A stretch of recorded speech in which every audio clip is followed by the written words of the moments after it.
Saudações, amigos do YouTube, como vão? Tudo bem? Espero que sim. Eu me chamo Antônio Paulo, eu fui diagnosticado com leucemia mieloide aguda em junho de 2015, passei aí por um longo tratamento, transplante de medula halogênico em março de 2016, já vão fazer agora 2 anos que eu estou transplantado, estou bem, graças a Deus. Fiz essa introdução aí para quem pode estar assistindo pela primeira vez o vídeo, nesse canal aqui que eu criei para contar um pouquinho das minhas experiências. E hoje, eu vou falar um pouquinho sobre o período que eu passei em coma durante a UTI.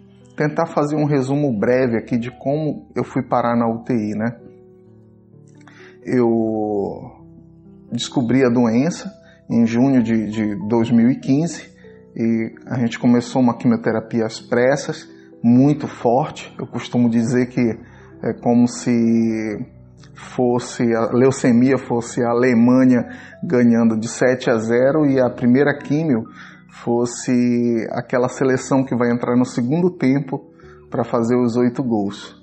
Então, começamos a quimioterapia às pressas, que foi muito forte. Tive complicação hepática, posteriormente renal, e logo em seguida comecei a aumentar muito de peso e acabei tendo muita falta de ar, por conta desse líquido, já que o rim não estava funcionando. Aumentei, eu acho que cerca de 10 a 12 quilos e fui mandado às pressas para a UTI. O primeiro dia de UTI, acabei tendo uma parada respiratória e dali em diante fiquei praticamente uns 20 dias em coma e um total de 30 dias de UTI. A última coisa que eu me lembro quando eu fui para a UTI, eu ainda fui consciente, vi a minha esposa à tarde na visita. E aí, quando foi à noite, foram passar um catéter que iria ficar na jugular para eu poder passar as medicações, porque o anterior já tinha sido retirado, que eles estavam com suspeita que era ele que estava causando a febre. Eu estava com uma febre de 40 graus, até mais, que não passava com antitérmico nenhum. Passava, mas dava 2, 3 horas, a febre voltava com toda a força. Eu já estava entrando naquele estado de sepse mesmo, de infecção generalizada. E aí, a última coisa que eu lembro eram 2, 3 médicos, mais o fisioterapeuta com uma máscara, e eu muito tenso, com falta de ar, e o médico, ele está muito tenso, foram as últimas coisas que eu ouvi. Dali em diante eu entrei num estado que, para vocês terem uma ideia, já falando um pouquinho depois, quando eu acordei do coma, eu perguntei para minha esposa quantos meses haviam se passado. E ela disse apenas 20 dias que eu passei dormindo. Isso perguntar que eu digo fazendo gestos, ela lendo meus lábios, porque devido a ter passado muito tempo em coma, acabei tendo que sair do coma traqueostomizado, de sonda. Foi também um período muito difícil, fiquei bastante tempo de tráqueo, sonda, sem poder falar, comer, beber água. Foi muito tenso mesmo, tive que contar com a paciência da minha esposa, dos profissionais, porque realmente a gente fica muito depressivo, o fato de não poder se alimentar pelas vias normais, beber água, chorava por um copo d'água. E, enfim, voltando para o assunto do coma, apaguei naquele momento, e aí o próximo lugar que eu me vi, digamos assim, quando eu tomei a consciência de novo, eu não sei quanto tempo demorou, eu me vi num lugar muito lindo. Imagina um campo verde, gramado, infinito, uma planície, e um céu azul também muito vivo, as cores, azul e verde. Eu me vi naquele campo ali infinito, de céu azul e grama verde, sentado, sozinho, não via pessoas, não via árvores, não via montanhas, não via nada disso. E chegou um momento, que devido eu estar muito tempo naquele lugar, Não sei se a minha cabeça criou aquilo, né? Uma forma de subconsciente, sei lá, um local. E eu não sei se eu estava mesmo em algum lugar, em espírito, sei lá. Mas o fato é que chegou uma hora que eu tomei consciência de que eu estava muito tempo ali e sem me alimentar, sem ver pessoas, nada, né? Sem tomar água, nem sentir sede, nem sentir fome. Aí eu comecei a questionar, falei, nossa, o que aconteceu? Esse sonho, se for um sonho, está demorando muito, né? Eu não estou interagindo com ninguém, não estou sentindo fome, nem sede, né? Que lugar é esse? Eu vou tentar colocar uma foto para vocês, aí mais ou menos que eu achei, tentei construir, bem parecido com o lugar que eu me vi naquele momento. A única interação que eu tinha tipo uma espécie de aparelho, né, uma tela assim, lembrava um tablet. Não era um tablet, mas era assim bem aproximado. Era como se eu recebesse assim mensagens, né, da minha esposa através daquele aparelho lá. Só que eram mensagens corridas. Eu, quando começava a ouvir ela dizendo, você vai ficar bem, logo logo você vai sair dessa, a gente vai estar junto, e eu começava a gritar ali, nossa, onde é que eu tô, não sei o que, tu não consegue me ouvir? Só que ela não ouvia, eu só ouvia aquela mensagem, parecia uma gravação. E ali, né, eu fiquei por bastante tempo, não dormia, também não anoitecia, era o tempo inteiro aquele azul e aquele verde infinito, assim, né, um campo.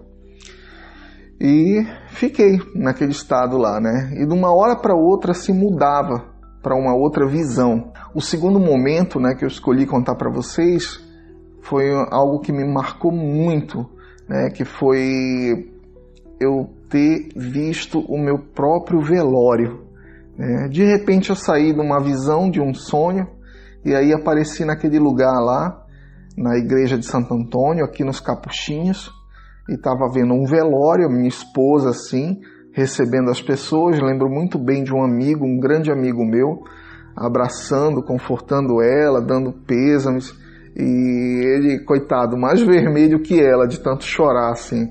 E eu vi que no centro, quem estava lá era eu, naquele caixão sendo velada, e não era algo assim, um futuro distante, né?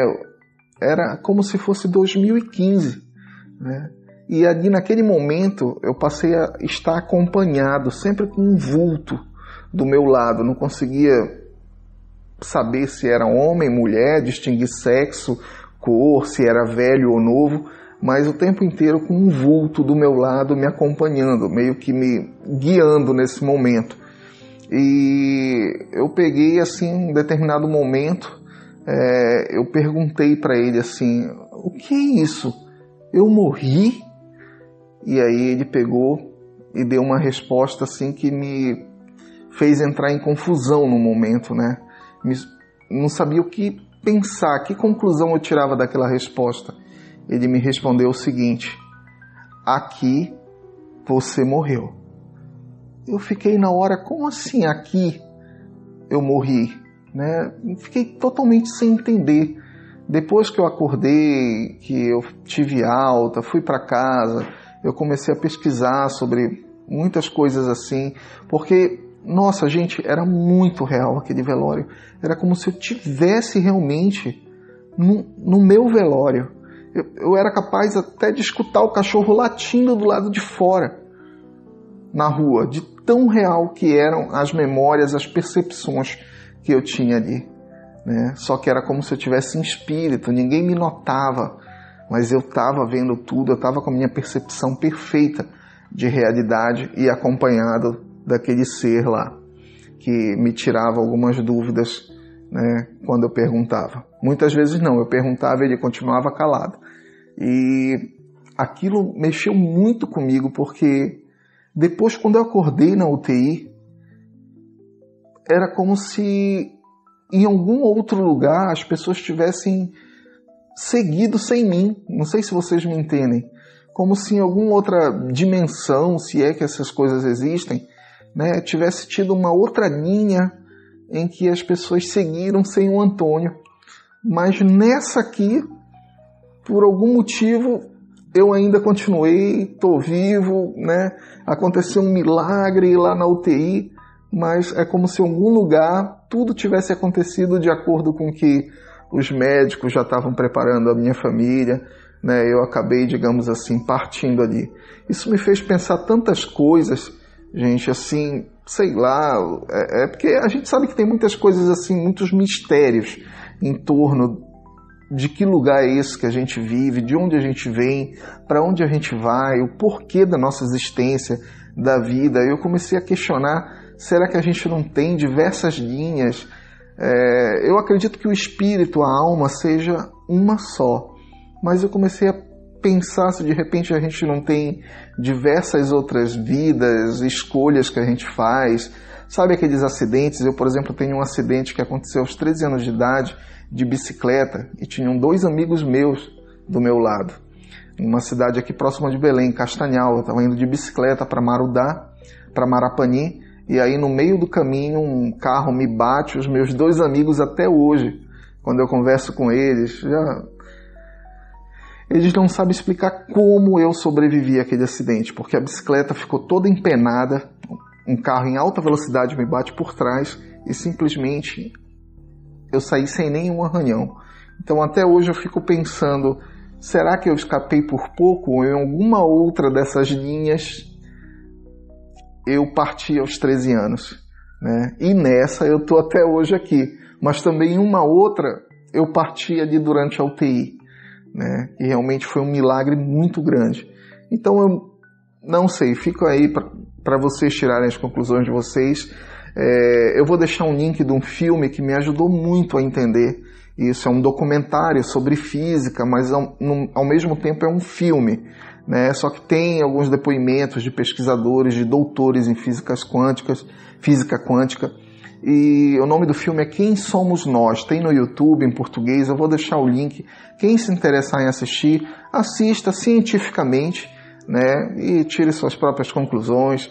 Eu não sei se foi sonho, se foi visão, mas eu só sei que mexeu muito comigo e mudou a percepção de como eu vejo a realidade hoje.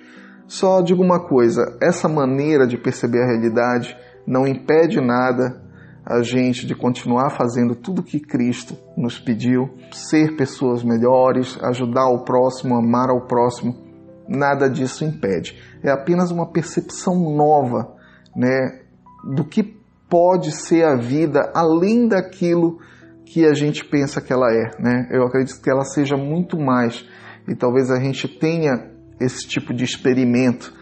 Muita gente me pergunta, e como que eu não lembro, né, digamos assim, de outras escolhas que eu fiz quando era mais jovem, que acabe, digamos assim, gerando desdobramentos completamente diferentes do que eu sou hoje. Como que eu não lembro? Muitas vezes a gente pode não lembrar consciente, mas de alguma maneira, pelo fato do espírito, da alma ser uma só, a gente se conecta sim com essas outras linhas nossas, talvez secundárias, porque eu acredito que aquela que a gente chegue mais longe é a principal, que nem sempre, infelizmente, vai coincidir com as linhas principais das pessoas que a gente ama. Mas saibam, talvez, que todo mundo chegue numa idade avançada e cumpram, de repente, as metas que a gente tem que cumprir quando desce aqui na Terra, né?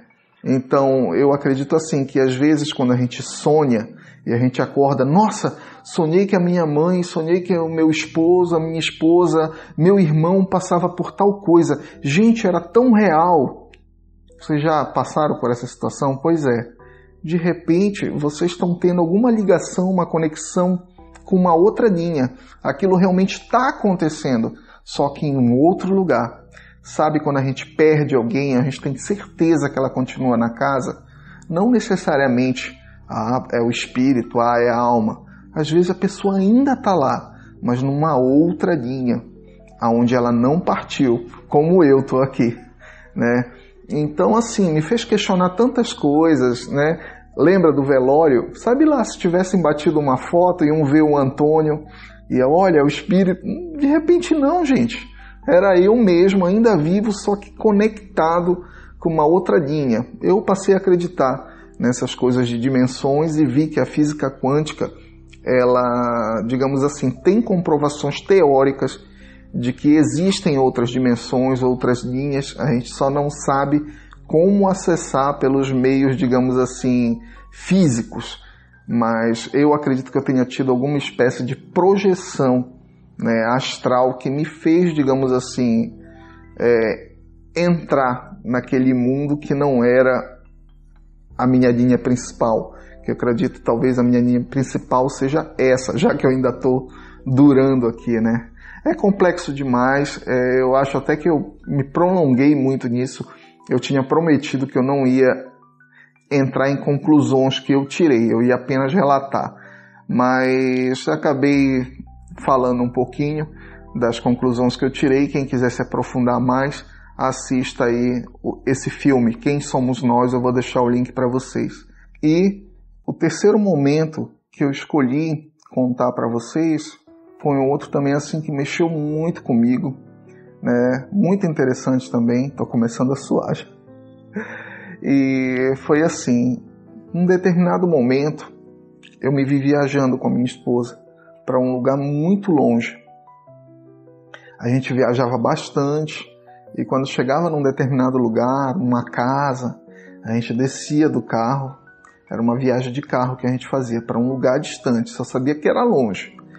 E quando eu descia do carro, lembro bem assim, eu descendo, pisando na rua de paralelepípedo, aquelas ruas de pedra, né, em uma casa grande, alguém nos recebia lá, e a gente ia tipo agradecer por algo, né, levava algumas coisas, e aí a casa fazia alguns trabalhos assistenciais, tudo, com pessoas carentes, atendia pessoas, e chegou um momento que eu perguntei para essa pessoa assim, nossa, que lugar é esse? Como é o nome desse lugar? E a pessoa me respondeu assim, aqui é o Centro Assistencial Camilo Salgado. Com essas palavras. Aí eu, Centro Assistencial Camilo Salgado. Tá bom.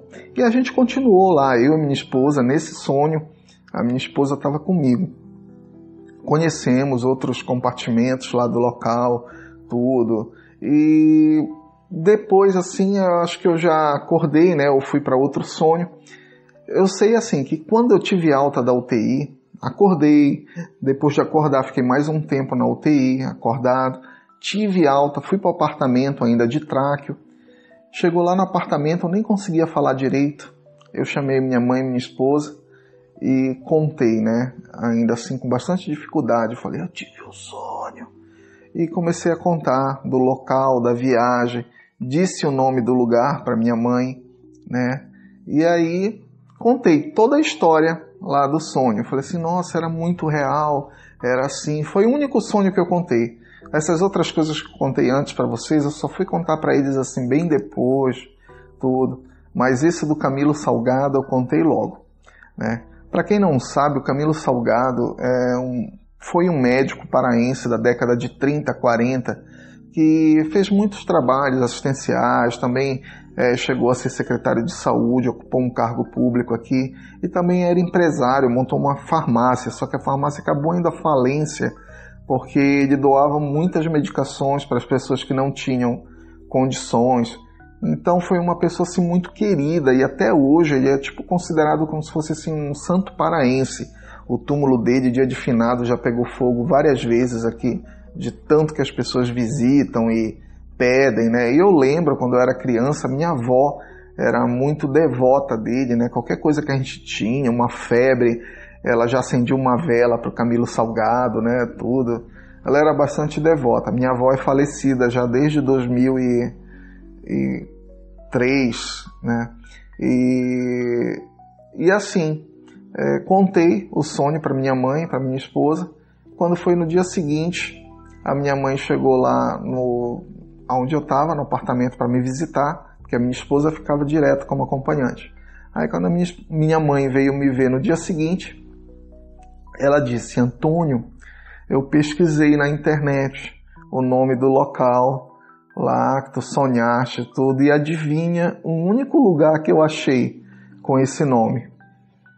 Aí eu falei, onde? Aí ela, em São José dos Campos, em São Paulo, existe um lugar chamado Centro Assistencial Camilo Salgado. Eu falei, nossa, existe então um lugar assim e só um? Ela existe. Só que é lá em São José dos Campos. Eu falei, caramba, pensei comigo. Eu tinha acabado de sair da UTI, estava muito magrinho, de traque, eu não sabia nem se ia durar 2 semanas, né? Ou se Deus só tinha me permitido voltar da UTI para dar um alô para todo mundo, me despedir e depois ele poder me levar. Por um tempo até acreditei nisso, gente. Assim, e falei, nossa, não sei nem se eu vou durar 2 semanas, quanto mais chegar até em São Paulo, em São José dos Campos, né?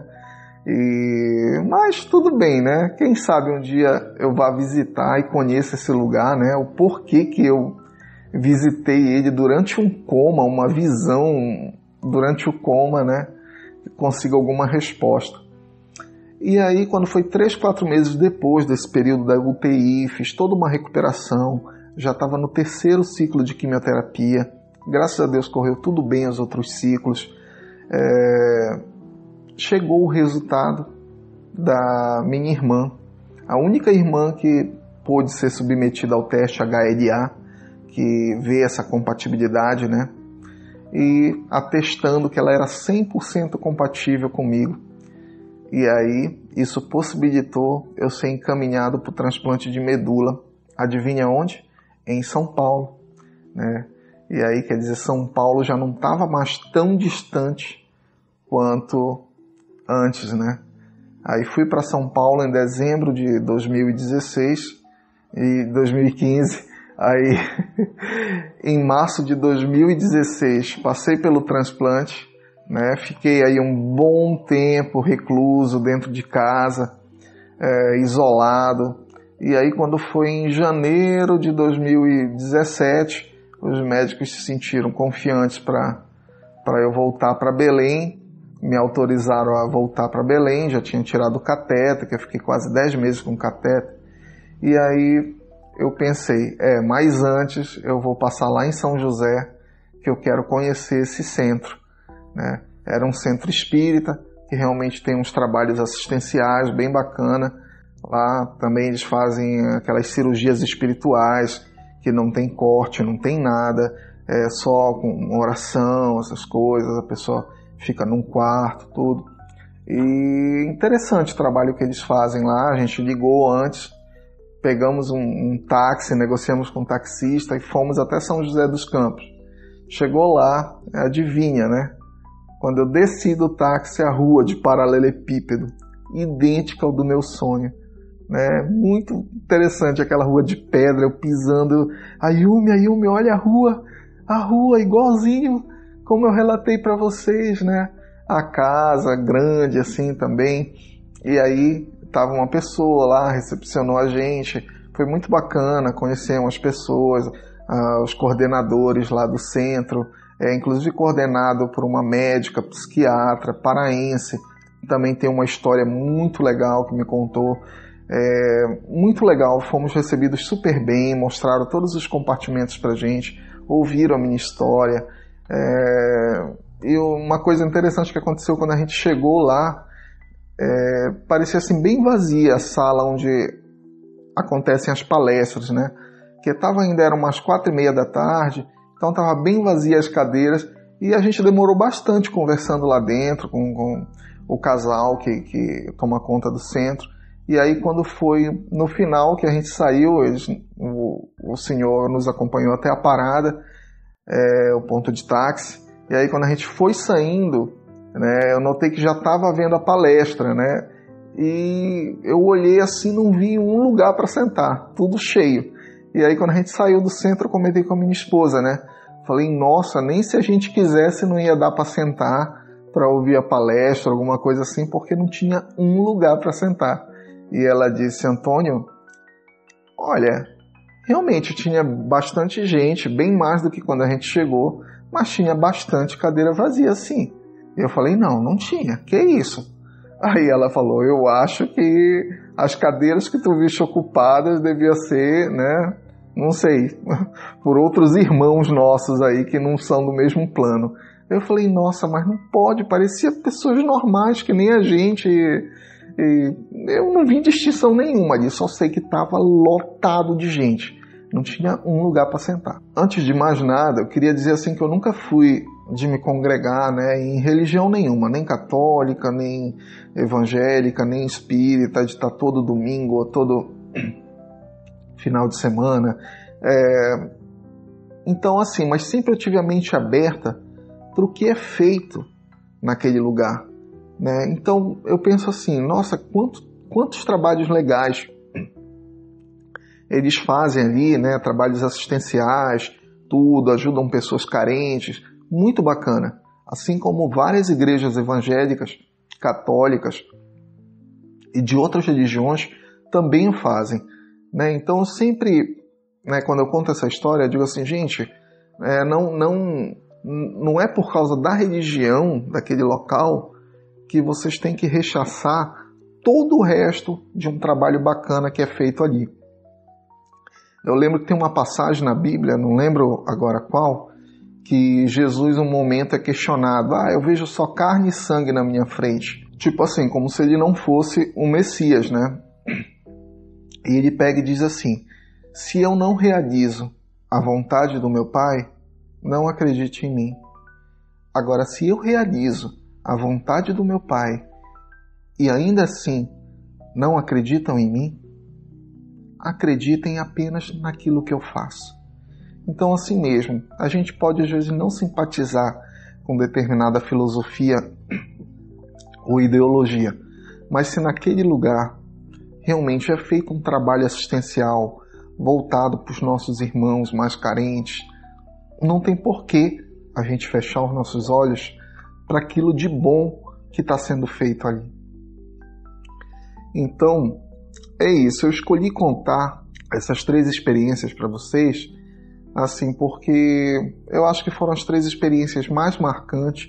Tiveram outras também que marcaram bastante, só que foram experiências assim um pouquinho mais pessoais, tinham a ver com alguns traumas de infância, adolescência, coisas pessoais minhas assim que eu não me sinto à vontade de comentar aqui.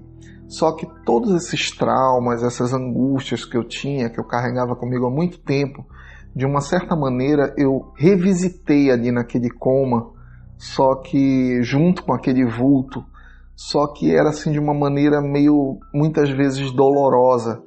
É como se fosse assim, através de uma historinha que acontecia ali, que eu vivenciava na pele, que fazia com que eu percebesse mesmo na alma que determinadas coisas são prejudiciais, outras são benéficas, né? Algumas coisas eu tenho que deixar de ser escravo daquilo e outras eu tenho que passar a valorizar mais. Isso mudou completamente. Eu digo que a maneira com que eu vejo o mundo hoje mudou completamente a partir da UTI, né? Ali foi um marco para mim. A partir dali eu comecei a sentir como se cada dia eu tivesse no lucro, gente.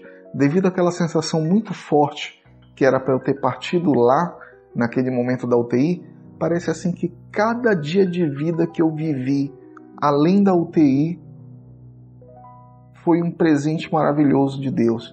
E não tem como eu não perceber isso a cada dia que eu acordo, a cada dia que eu durmo, a cada dia que eu estou aqui e que as pessoas que eu amo também estão comigo. Então agradeço muito a Deus por essa chance aqui neste mundo, né?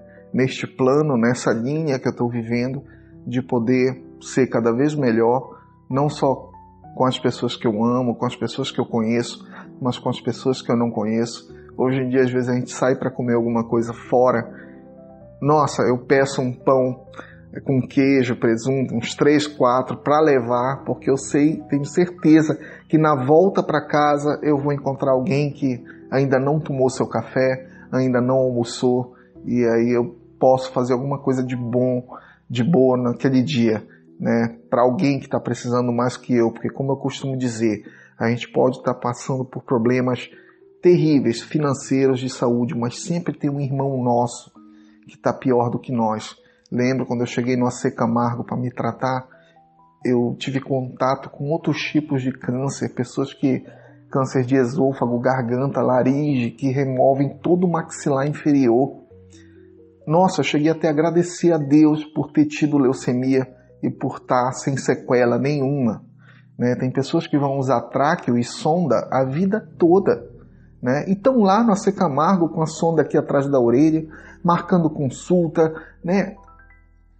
A gente às vezes pode perder 10% da nossa capacidade, 15%, mas nunca deixemos de perceber os 80%, os 90% que funcionam perfeitamente em nós. Então, essa é a mensagem que eu deixo para vocês. Né? Vamos sempre tentar enxergar aquilo que ainda está bom na gente, que ainda funciona, né? Que a gente ainda tem controle, ainda tem habilidade. Eu sei que pode ter muita gente que está assistindo aqui, que está passando por dificuldades, está passando por adaptações, né? Pode estar sem uma habilidade que ela não vivia sem aquilo, mas bora também tentar enxergar que pode ser passageiro, e se não for passageiro, vamos tentar potencializar e prestar atenção nas habilidades que a gente ainda tem, né, que funcionam. Então é isso, gente. Eu espero que vocês tenham gostado do vídeo, que eu possa ter passado alguma mensagem boa para vocês. Finalmente, né, saiu o vídeo da UTI. Eu dei umas tossidas aí de vez em quando. Na verdade já está noite, tarde aqui. Escolhi esse horário porque o cachorro está um pouquinho mais quieto, o trânsito também. Mas acabei assim sentindo um pouco de sede, dando umas tossidas aí, por isso que teve uns cortes pelo meio. Agradeço todo mundo que chegou até aqui. Qualquer coisa deixa nos comentários aí.